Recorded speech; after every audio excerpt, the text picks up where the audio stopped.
With that, I am going to introduce you. I'm going to welcome everyone to this afternoon presentation session on 2A, the link 2A.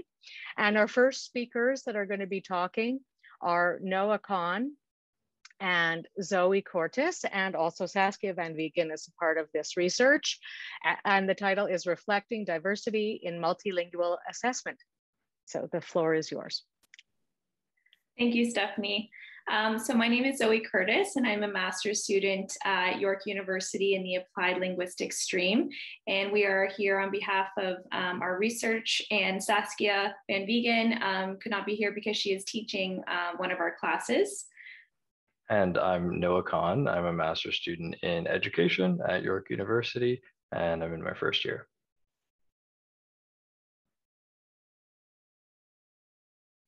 So we're going to go over some key points from what we're going to gain from our presentation. So in this presentation, we aim to critically address diverse sociolinguistic realities in Ontario school systems.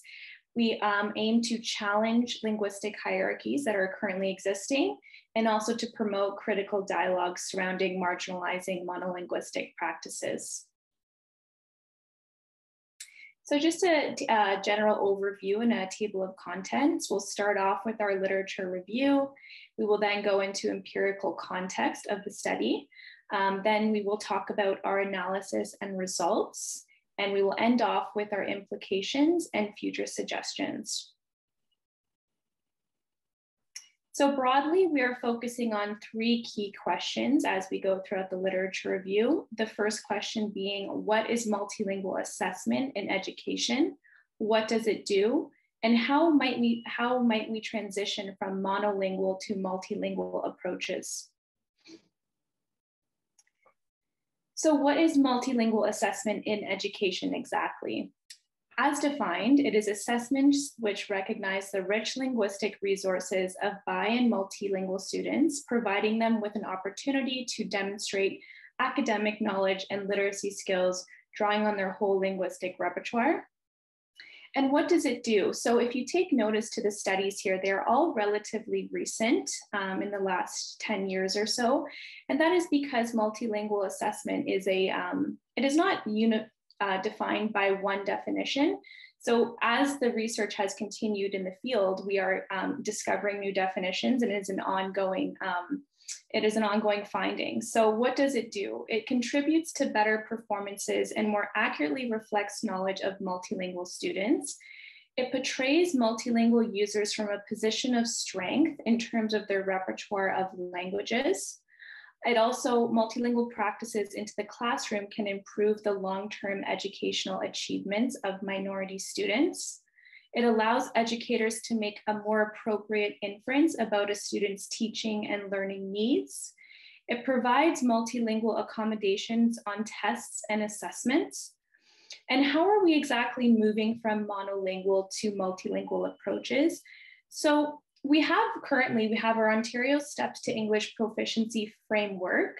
However, these are more, they are transitioning to multilingual, but they still exist to be monolingual practices. So they're trying their best to be multilingual, but they're not quite there yet.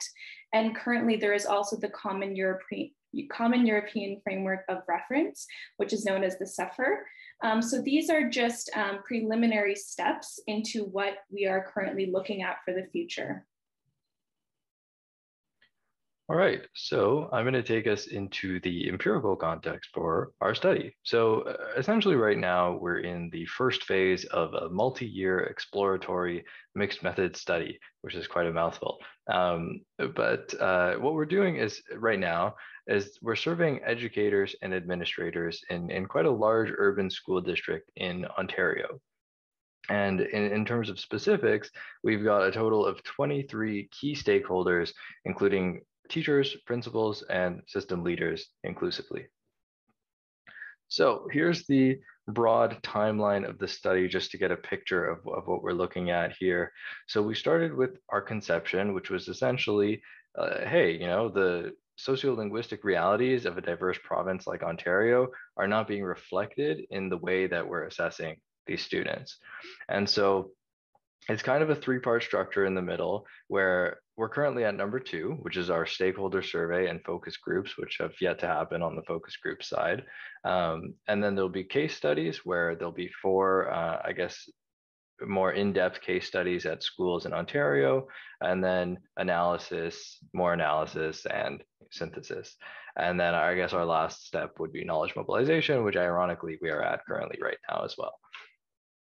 So here are the research questions, and just suffer me through reading. I'll read them out loud. So number 1, what are the specific challenges and opportunities for assessing bi/multilingual students at the secondary level, and how are these challenges and opportunities negotiated by teachers?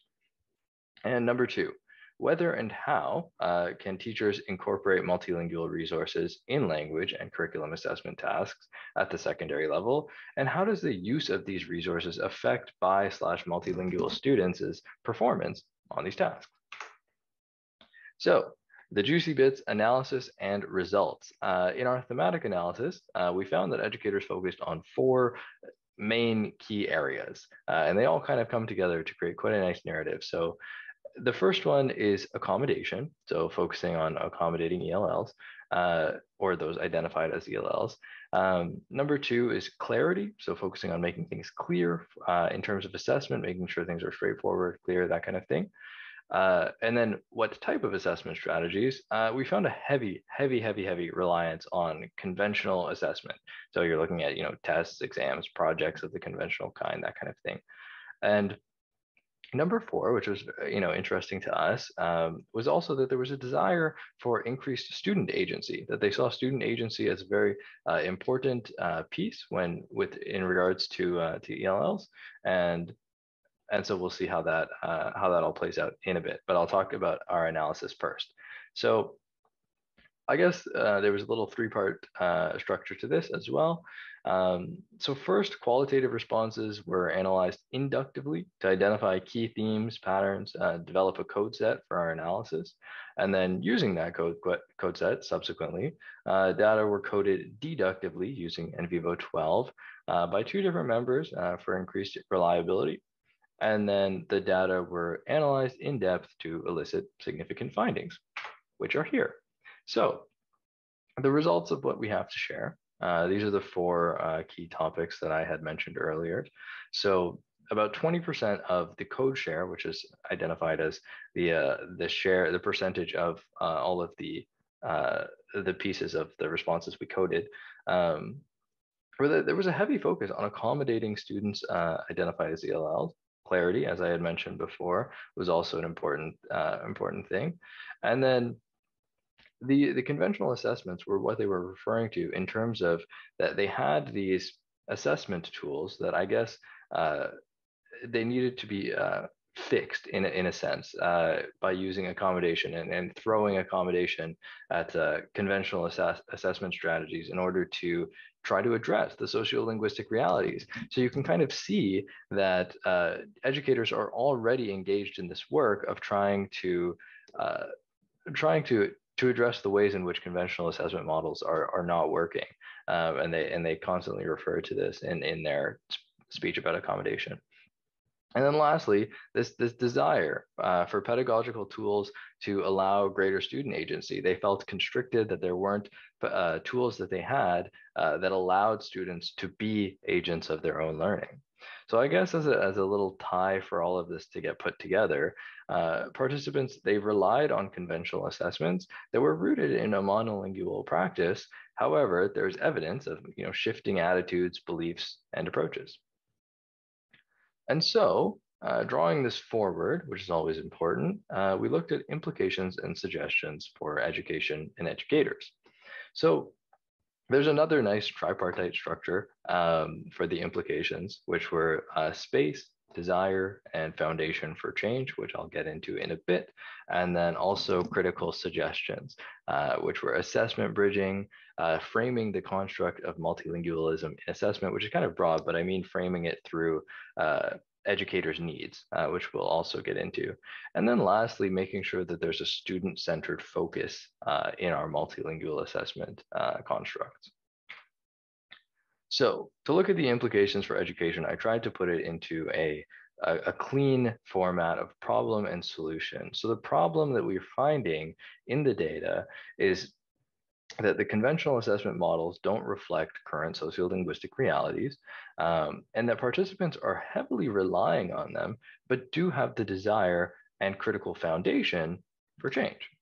And the solution is we're looking at a way in which multilingual assessment can be that solution in this case, because it seeks to address current sociolinguistic realities while holding accommodation and clarity near and centering the whole student as an agent in their learning, which multilingual assessment does by, I guess, focusing on specifically the funds of knowledge that you can find within a student, addressing their whole self rather than one language they happen to know to varying degrees. So moving on to our critical suggestions that we have, there's this term that we've coined just for this presentation. It's not an actual official thing, but assessment bridging is what we're calling it, which is creating connections and pathways from conventional to multilingual assessment for educators. Because of the heavy reliance on conventional assessment, we wanted to make sure that when we're creating multilingual assessment constructs, we have them in mind so that there's an easy bridge, so that it's not a random new suggestion that multilingual assessment is, it's an upgrade in a sense from conventional monolingual assessments. And then we had suggestions for further research. One of them is the way in which we frame the construction of multilingualism in assessment, which will be very helpful in our coming case studies and focus groups, where we're actually going to be developing multilingual tools, pedagogical tools for assessment with educators. And so I think it's important to address those pedagogical needs, because otherwise, what are you doing? Because you have to, there's educators that need to, that this is for, essentially.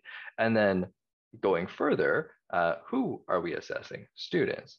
And so I think as an important piece, as reflective of the agency theme as well, is a student-centered focus in multilingual assessment constructs, in the further creation and validation of those constructs.